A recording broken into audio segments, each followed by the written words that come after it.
आज के बड़े बयान में सबसे पहले बात करेंगे केंद्रीय गृह मंत्री अमित शाह के बयान की। उन्होंने केजरीवाल के बयान का दो टूक जवाब दिया और कहा कि मोदी 75 की उम्र के बाद भी पीएम बने रहेंगे, वो पीएम का तीसरा टर्म भी पूरा करेंगे।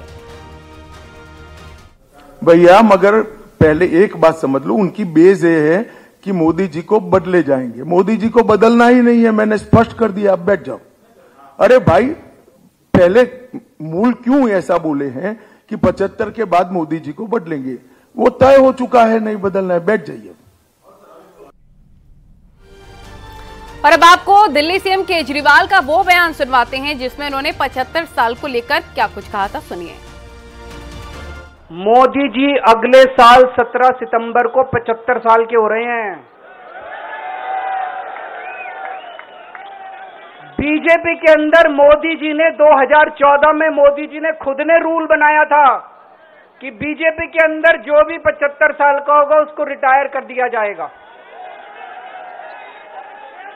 सबसे पहले आडवाणी जी को रिटायर किया गया, उसके बाद मुरली मनोहर जोशी जी को रिटायर किया गया, फिर सुमित्रा महाजन को रिटायर किया गया, फिर यशवंत सिन्हा को रिटायर किया गया।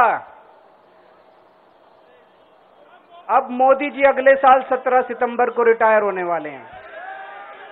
तो मैं बीजेपी से पूछना चाहता हूं, आपका प्रधानमंत्री का दावेदार कौन है? ओडिशा में प्रधानमंत्री मोदी ने राहुल गांधी पर करारा हमला बोला। कहा कि राहुल गांधी आजकल चुनौती दे रहे हैं, लेकिन लिख कर ले लो इस बार एनडीए 400 पार। ये कांग्रेस के शाहजादे आए दिन बयानबाजी ठोक रहे हैं। आप उनके 2014 के चुनाव के भाषण देख लीजिए, 2019 के चुनाव भाषण देख लीजिए और 2024 के चुनावी भाषण देख लीजिए। वो ही स्क्रिप्ट पढ़ते जा रहे हैं और अभी चैलेंज कर रहे हैं।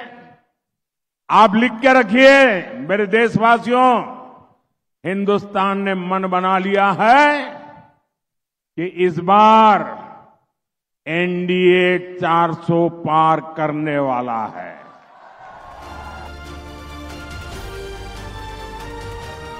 इधर सीएम योगी ने एक बार फिर से राम मंदिर के मुद्दे पर समाजवादी पार्टी पर बड़ा हमला बोला और कहा कि ये राम भक्तों पर गोली चलवाते हैं। बीजेपी राम भक्तों का सम्मान करती है। अयोध्या में राम मंदिर के लिए समाजवादी पार्टी गोली चलाती थी राम भक्तों पर, और भाजपा की सरकार आई, आज भगवान राम का भव्य मंदिर का निर्माण हो गया। बहनों और भाइयों, एक नई अयोध्या का दर्शन हो रहा है। अरे ये लोग तो धन्य हुआ ही हुआ। दूसरे लोग में अपने पूर्वजों को बताने के लिए भी हम लोग कह सकते हैं कि आपकी आस को, आपके संकल्प को हमने अपनी आंखों के सामने, हमारे वोट ने उसको पूरा करने में योगदान दिया है। ऑल इंडिया मुस्लिम जमात के राष्ट्रीय अध्यक्ष मौलाना मुफ्ती शहाबुद्दीन रजवी बरेलवी ने फारूक अब्दुल्ला और अखिलेश यादव पर बड़ा हमला बोला है। बरेलवी ने कहा है कि कुछ नेता मुसलमानों को डरा रखे हैं, भारत में मुसलमानों को डरने की जरूरत नहीं है। जम्मू कश्मीर के साबिक वजीर आला फारूक अब्दुल्ला और सपा मुखिया अखिलेश यादव अपनी चुनावी सभाओं में बार बार मुसलमानों को डरा रहे हैं और ये कह रहे हैं कि मुसलमान खतरे में हैं, संविधान खतरे में है, जमहूरियत खतरे में है। तो मैं इन लोगों को बता देना चाहता हूं कि भारत में मुसलमान न कभी खतरे में था, न आज खतरे में है और न भविष्य में आने वाले दिनों में मुसलमान खतरे में होगा। मुसलमान सुरक्षित है और मुसलमानों को कोई खतरा लाहिक। जौनपुर में उत्तराखंड की मुख्यमंत्री ने चुनाव प्रचार किया और सीएम धामी ने तुष्टीकरण को लेकर विपक्ष पर निशाना साधते हुए कहा कि एसपी और बीएसपी अपना अस्तित्व बचाने के लिए चुनाव लड़ रही हैं। देखिए, ये देश के अंदर जो तुष्टीकरण का खेल चला है, इन परिवारवादी पार्टियों ने, भ्रष्टाचारी पार्टियों ने, कांग्रेस और इंडी गठबंधन के लोग इसके लिए जिम्मेदार हैं, क्योंकि इनकी देश के अंदर 60 वर्षों तक इनकी सरकारें रही हैं और इन्होंने हमेशा तुष्टीकरण को बढ़ावा दिया है। इन्होंने हमेशा बहुसंख्यक जो हिंदू हैं उनको कहीं ना कहीं हतोत्साहित करने का काम किया है, उनका कभी प्रोत्साहन नहीं किया। उसी का परिणाम है कि जनसंख्या में इतना बड़ा परिवर्तन हुआ है। देश के लोग, सपा बसपा ये सब पार्टियां अपना अस्तित्व बचाने के लिए लड़ रही हैं, कहीं जीतने के लिए नहीं लड़ रही। गाजीपुर के बीजेपी प्रत्याशी पारसनाथ राय ने अफजाल और मुख्तार अंसारी पर बड़ा बयान दिया है। पारसनाथ राय ने कहा कि मुख्तार अंसारी एक आतंकवादी था, गाजीपुर ही नहीं देश विदेश में उसके तार आतंकवाद से जुड़े थे।